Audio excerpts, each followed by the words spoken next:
MJ, man. Very proud of you, all your successes, you know what I'm saying? So what gives you the nerve to write a book? Like, who are you, man? I know. That's what I heard a lot of people say, like, who in the world are you to write a book? So obviously, the information came from, basically I was working and I got fired.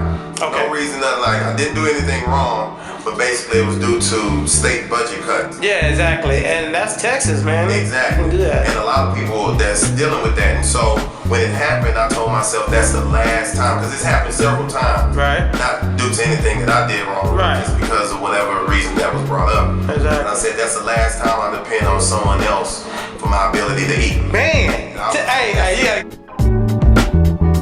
That day, that was gonna be the last time I put my ability to make a living completely in somebody else's hands. Yeah. And so I just started reading a lot about, because at that time I felt like I was stuck. I was stuck in a position where I really couldn't make any moves, and everything that I had in my mind, I didn't see myself accomplishing. So I just read a lot about different companies, different individuals, even sports teams and countries and communities that were considered stuck or were bouncing back from basically obstacles and challenges, and was able to handle their business still. You're helping the kids. You're going to be a doctorate in education? Yeah, exactly. Specifically cultural and social studies. What I like to say is I teach the gray areas. Okay. So a lot of times I teach about race, class, gender, relationships, which it all boils down to sexual orientation, a lot of things that are skipped over in the curriculum, but makes a ton and a world of difference to the students that you're teaching. Yeah. In your life. Exactly.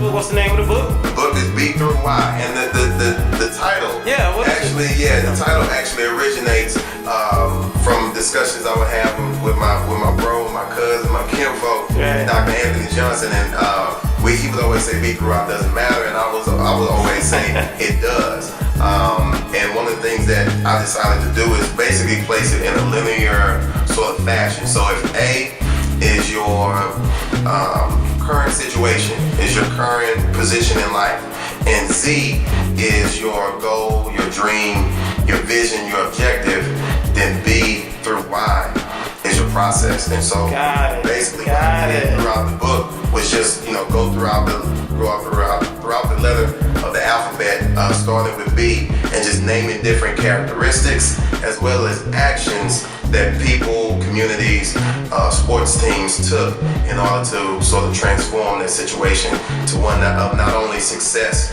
but one of significance. So one of the things that I also realized, which was the spark of writing the book, is that for a time I was a student counselor at TCU. Okay. And you would think that most of the students at TCU didn't deal with any problems, any issues, or if they did, it was on a very low priority, very low scale. Okay. And one of the things that I came to realize through that experience is that nobody has the monopoly on the best. Everybody deals with something at some level. Yeah. And so no matter how someone looks on the outside, the inner is usually what came out when those doors were closed and we were talking about whatever issues that were relevant. Right. And so that's why that was a major reason why I wrote the book as well, to focus on a number of people, who considered themselves underdogs. Okay, so show us your book.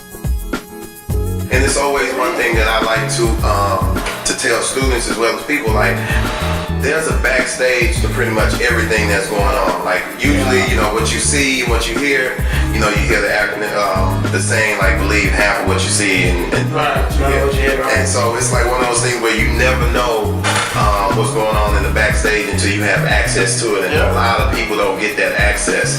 Yeah, exactly. But once you do, you sort of understand the dynamic of it. Yeah, the insight is priceless. Yeah. The insight is priceless.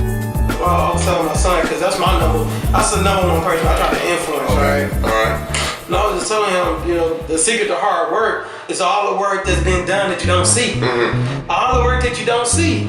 All you see is the end result. All you see is a product. Right. But the process of creating that product, that's the secret right there. Exactly. That's what you're referring to. People don't have access to that. Yeah, not at all. I heard there's a quote that says if it takes 4 hours to chop a tree, take 3 of it to sharpen your axe. There you go. Get ready, man. Get ready, because in the backstage, it'll show. Your results will show. you can talk someone to death. Yeah. But I think a lot of times people are more influenced by what you do. Right. You don't even have to like scream from the mountains or get in the mic and say what you're gonna do. If people see that example through the way you live your life, through the way you treat other people, the way you handle business, then they'll be more likely to say, okay, that's a form or that's some measure of how to do this thing. And that influence as a resource. And then sometimes a disconnect between people who have and those who have not. A lot of times they forget that it only takes what I call it is reminder moments to let you know that we're all in the same bag sometimes. Right. So sometimes we have to go back and let other people know, not only discuss with them, but also listen to them. And so that's one of my big things, is not only to go and teach, but just as much as I teach, I want to be taught as well. Right. So. Right. And they say the best teachers are the ones that are best listeners too. The ones that can listen.